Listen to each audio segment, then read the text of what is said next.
কিন্তু হাজী ইমদাদুল্লাহ মুহাদ্দিসে মাক্কি রহমতুল্লাহ আলাইহি তিনি যখন তওয়াফরত অবস্থায় তাকে বলা হলো যে আপনার ব্যাগ চোরে নিয়ে গিয়েছে, আপনার মাল সামানা চোরে নিয়ে গিয়েছে, হাজী সাহেব সঙ্গে সঙ্গে আলহামদুলিল্লাহ বললেন, তারপরে তিনি ইন্না লিল্লাহ বললেন। তো যিনি খবরটা দিলেন তিনি মনে মনে ভাবতেছেন যে হাজী সাহেব বলে ভুল করে আলহামদুলিল্লাহ বলে ফেলেছে।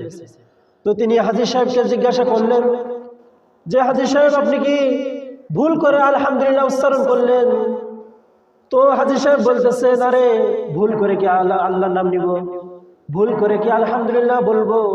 আলহামদুলিল্লাহ তো এমনি সব সময় মুখ দ্বারা উচ্চারণ হয়, অর্থাৎ আমি ভুল করে আল্লাহ তাআলার নাম নিই নাই, আমি ইচ্ছা করে আলহামদুলিল্লাহ বলেছি।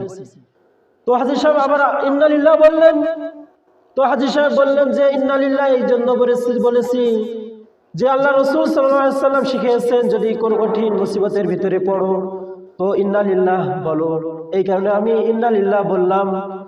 অর্থাৎ আমার ব্যাগ হারিয়েছে, এখন তো আমি মুসিবতের ভিতরে পড়ে গেলাম, আমার জামা কাপড় ব্যাগের ভিতরে, এখন আমার গায়ে শুধু একটা জামা, আমার টাকা কড়ি সব ব্যাগের ভিতরে, আমি আমার বাসস্থানে ফিরবো কিভাবে? এই মুসিবতের কারণে আমি ইন্না লিল্লাহ বলেছি। যেমন হাজী ইমদাদুল্লাহ মুহাদ্দিস মাক্কি রহমতুল্লাহ আলাইহি হাজী সাহেব, ইনি আল্লাহ পাকের বড় একটা বান্দা, ইনি আল্লাহ তাআলার ইবাদত বন্দেগী করতেন, আল্লাহ পাককে খুব ভালোবাসতেন। তো ইনি যখন হজে গেলেন, হজে তওয়াফ করা অবস্থায় তার যে সামান ছিল সে ব্যাগটা, এই ব্যাগটা চোরে নিয়ে গিয়েছে। তো তার যাবতীয় মাল সামানা, যাবতীয় পোশাক এবং যাবতীয় টাকা কড়ি সব ওই ব্যাগের ভিতরে ছিল।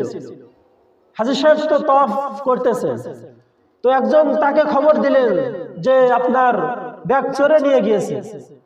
তো এই খবর পেয়ে সাধারণ মানুষ যদি হয় সে তো তওয়াফ বাদ দিয়ে সে ব্যাগ খোঁজার জন্য চলে যাবে। কিন্তু হাজী ইমদাদুল্লাহ মুহাদ্দিসে মাক্কি রহমতুল্লাহ আলাইহি তিনি যখন তওয়াফরত অবস্থায় তাকে বলা হলো যে আপনার ব্যাগ চোরে নিয়ে গিয়েছে, আপনার মাল সামানা চোরে নিয়ে গিয়েছে, হাজী সাহেব সঙ্গে সঙ্গে আলহামদুলিল্লাহ বললেন, তারপরে তিনি ইন্না লিল্লাহ বললেন। তো যিনি খবরটা দিলেন তিনি মনে মনে ভাবতেছেন যে হাজী সাহেব বলে ভুল করে আলহামদুলিল্লাহ বলে ফেলেছে। তো তিনি হাজী সাহেবকে জিজ্ঞাসা করলেন যে হাজী সাহেব আপনি কি ভুল করে আলহামদুলিল্লাহ উচ্চারণ করলেন? তো হাজী সাহেব বলতেছেন, আরে ভুল করে কি আল্লাহর নাম নিব, ভুল করে কি আলহামদুলিল্লাহ বলবো? আলহামদুলিল্লাহ তো এমনি সব সময় মুখ দ্বারা উচ্চারণ হয়, অর্থাৎ আমি ভুল করে আল্লাহ তাআলার নাম নিই নাই, আমি ইচ্ছা করে আলহামদুলিল্লাহ বলেছি। তো হাজী সাহেব আবার ইন্না লিল্লাহ বললেন। তো হাজী সাহেব বললেন যে ইন্না লিল্লাহ এই জন্য বলেছি যে আল্লাহ রাসূল সাল্লাল্লাহু আলাইহি ওয়াসাল্লাম শিখিয়েছেন যদি কোন কঠিন মুসিবতের ভিতরে পড়ো তো ইন্না লিল্লাহ বলো, এই কারণে আমি ইন্না লিল্লাহ বললাম। অর্থাৎ আমার ব্যাগ হারিয়েছে, এখন তো আমি মুসিবতের ভিতরে পড়ে গেলাম, আমার জামা কাপড় ব্যাগের ভিতরে, এখন আমার গায়ে শুধু একটা জামা, আমার টাকা কড়ি সব ব্যাগের ভিতরে, আমি আমার বাসস্থানে ফিরবো কিভাবে? এই মুসিবতের কারণে আমি ইন্না লিল্লাহ বলেছি। তো হাজী সাহেবকে জিজ্ঞাসা করা হলো যে আপনি আলহামদুলিল্লাহ কি জন্য বললেন?